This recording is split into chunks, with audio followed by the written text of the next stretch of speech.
Okay, we're here at the PCA Corral.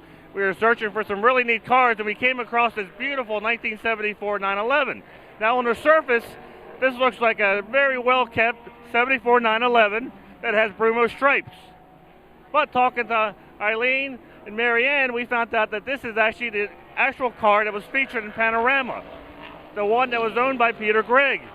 These Brumos stripes are real, authentic Brumos stripes because this was a Brumos car. Eileen, why don't you tell us a story about how your dad came into possession of this car?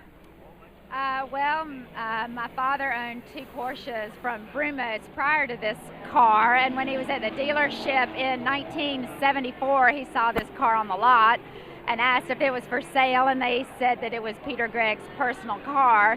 And so my father said if it's ever for sale that he would be very interested in purchasing. And then a year later in 75, they did call him and say that it was for sale, and my father bought it, and he owned it from 1975 until today.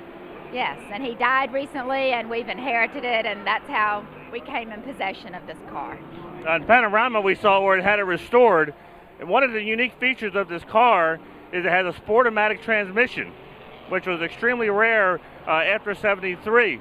And I think one of the neat things is, what happens, Marianne, when you touch the gear shift when you're driving along the highway?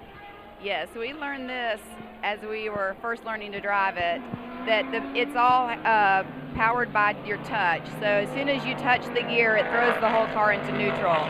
So if you're driving and accidentally want to rest your hand on the gear, even if you're going 50, you're shifting to neutral.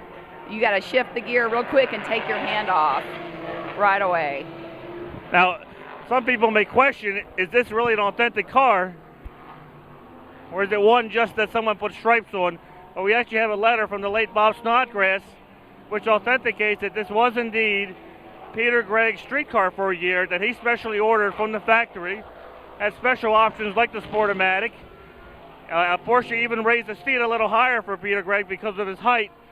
So this makes it a very unique car that might get lost just because it seems like a regular car with Brumos stripes. So if you see it around, look up these ladies because they'll be happy to tell you the story about how this car was restored and owned by their dad. I think it's really neat, and if you want to read more about it, read in Panorama. I guess you're staying for the rest of the race to see Porsche win? We are. We'll be here till the end. It's been a great, great weekend. Enjoyed every minute. All right, guys, try to stay warm. It's going to get about 2 degrees warmer, so we're looking forward to that.